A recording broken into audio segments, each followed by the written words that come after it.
Thanks for tuning in to leftcoastnews.net. News and information from the wacky, sometimes communist, liberal west coast of the United States.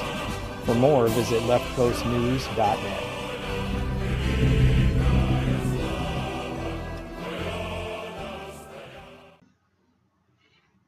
Well, moving down the left coast in a story similar to what I said about Oregon illegals than its own state police, California expects to spend 28 times more on health benefits for illegal aliens than on state police in the 2025-26 budget period.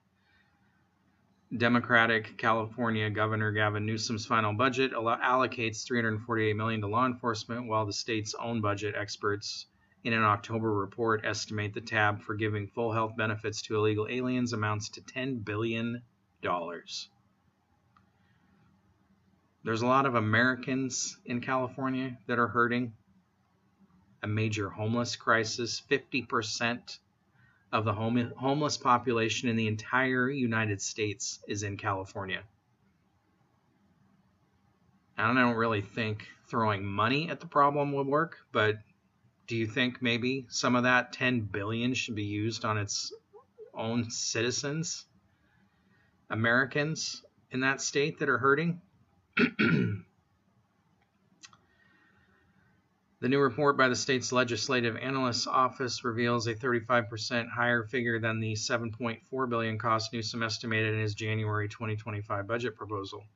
California's joint state-federal Medicaid program, Medi-Cal, provides comprehensive coverage for doctors' visits, medications, and dental and vision care for 1.7 million illegal aliens who represent 11% of the program's enrollees, according to the LAO report.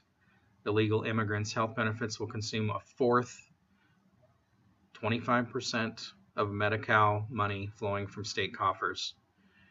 Medi-Cal also gets its money from the federal government, which means you're paying, everybody in this country is paying for those illegals in California to have full medical coverage. Do you have full medical coverage? I've asked this question numerous times. These Democrats paying for these illegals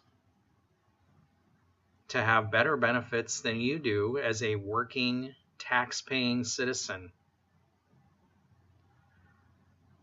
The governor is committed to effective crime reduction, which is why California's crime rate has been rapidly declining in recent years. I'll tell you why the crime rate, the reported crime rate on the left coast is declining in recent years, because they're not prosecuting people. They're not incarcerating people. They're letting them go.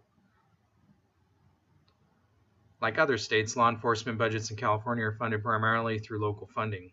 Crofts Palaio added, pointing to this is a reporter from a spokesperson for Newsom, pointing to a February 2025 report on city and county spending on police. But amid a battle in Congress over health spending for illegal immigrants, and in the courts over President Donald Trump's National Guard deployments to Los Angeles and other cities to protect immigration and custom enforcement facilities amid a surge in threats, the statistic provides another illustration of the blue state's priorities. Newsom, a frequent Trump critic who has hinted at a 2028 presidential aspirations, has championed the policy, making California the first state to provide all immigrants meeting income requirements access to Medicaid in 2022. Newsom touted the move as achieving universal health access to health coverage, even though the citizens don't have universal access, even as he backed off promises of a completely state-subsidized single-payer model. He recently touted universal health care as among his accomplishments in an October CNN interview. Newsom also criticized Trump's National Guard deployments to protect the ICE facilities in an October 20th amicus brief dated as an affront to states' sovereign rights to handle any public safety matters, even as public safety received a short shrift under Newsom compared to health benefits for illegal aliens. Expansions of the policy to include illegal aliens of any age on Medi-Cal drove spending on the program skyward to more than double the initial estimates, LAO's report says. While on paper the state must only use its own funds for illegal immigrants, in practice California obtains federal Medicaid dollars for its pet priorities through complex accounting. All these states do. All these states claiming that they don't give illegal aliens medical coverage through their state programs and use it however they want, even though the feds have been clear about what this money is for. California exploited a loophole in Centers for Medicare and Medicaid Services rules to obtain extra Medicaid matching dollars.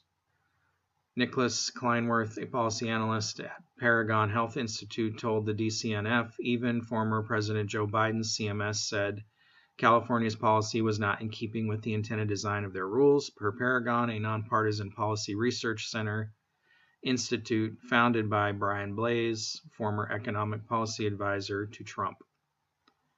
What they did was technically legal, so you can't call it defrauding the government, but it really was an abuse of the intent of the policy.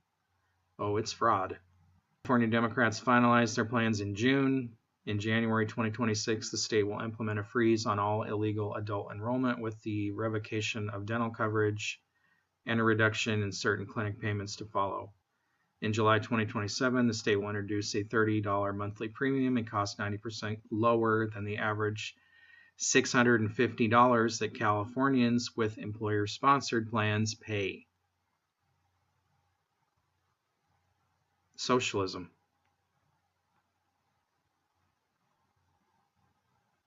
They are taking money from the working class and giving it to the people who don't work or don't belong here.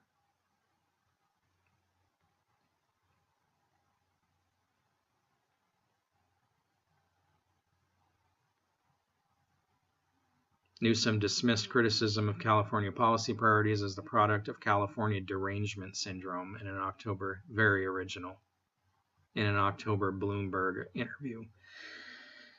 The guy can't come up with a thought of his own.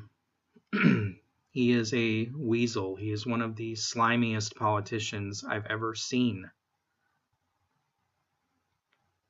Makes used car salesmen look good.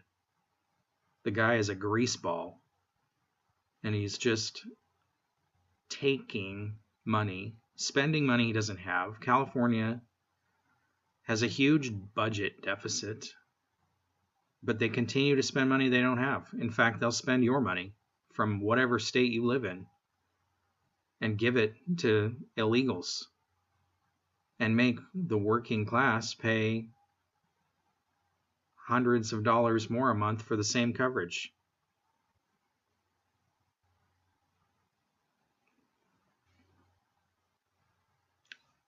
Why do people vote for this stuff?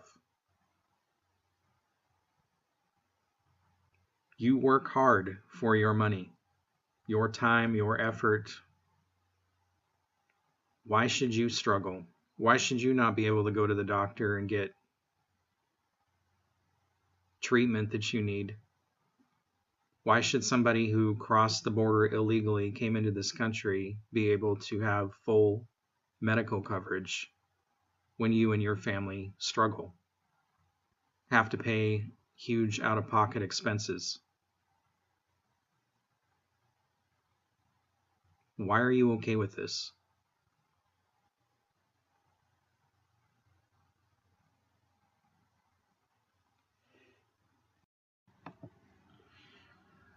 Well, I don't know if you're aware of this one, but Qatar is going to be building a training facility in Idaho, the Mountain Home Air Force Base. This was announced by Pete Hegseth in October that the federal government had reached an agreement with Qatar to build a facility at an Air Force base in Idaho. Of course, people are expressing outrage of the concept of a foreign military base on American soil. No kidding. But the facility being built at the Mountain Home Air Force Base in Idaho isn't a separate base at all. It's a group of buildings that will be built to handle training and maintenance for Qatari troops and fighter pilots. And the agreement with Qatar has been in the works for years. What we expect is for the F-15QA, because that's the Qatari version of the jet they bought through foreign military sales, Air Force spokesperson Ann Stefanik said. It is definitely still a U.S. Air Force base. In fact, on-site training agreements with allies are common in the U.S. The Republic of Singapore, 428th Fighter Squadron Buccaneers have been hosted at the base since 2008. German forces trained at the Holman Air Force Base in New Mexico for decades. New facilities to train international F-35 fighter pilots were completed at Ebbing Air Force Base in Arkansas last year. The base itself is roughly 50 miles southeast of Boise, which is the state's capital and primary population hub. It sits on a high desert tundra plateau tucked between two mountain ranges. The spot is ideal for fighter pilot training because there is a lot of space around the base to practice maneuvers. The base is just outside the town of Mountain Home, which is home to about 17,000 people. The new facilities will be built by local construction crews, and local workers will likely be employed at the base to support the training operations. The construction and other associated expenses will be funded by Qatar. Security at the base will continue to be handled by U.S. Air Force personnel, she said, and anyone going to the base will still have to show proper credentials in order to enter. I'm sorry, but no foreign military, whether they are quote-unquote friends or not, should be allowed in the U.S. Allies was the word I was looking for. Allies.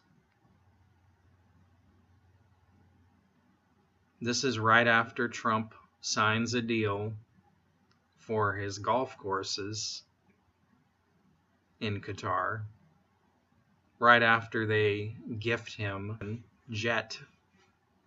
It's interesting, isn't it?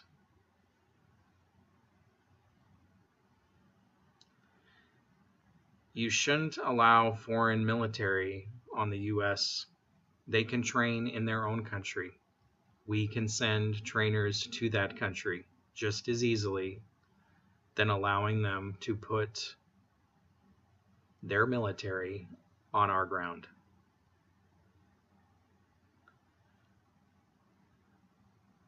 Qatar decided to buy the F-15QA aircraft from a U.S. government program called Foreign Military Sales in 2017, and discussions to train Qatari troops in the use of the jets began shortly thereafter.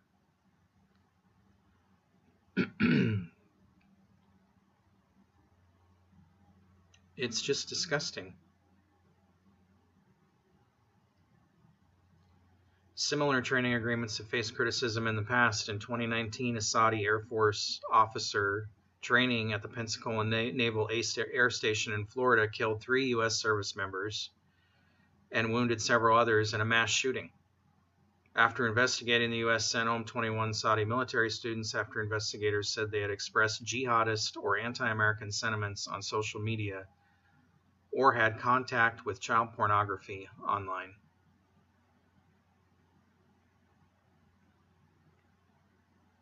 Why? Why do we even risk this? Things in the Middle East are always up in the air. Alliances change all the time. They don't like the West. That's just plain and simple, well known. They don't agree with how we live.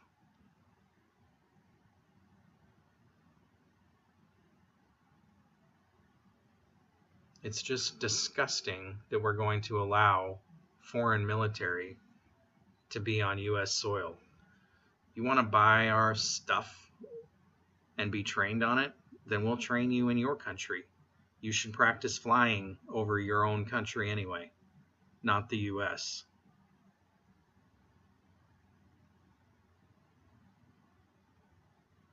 We don't need this, especially with the way things are in the world right now. Foreign military should not be on U.S. soil.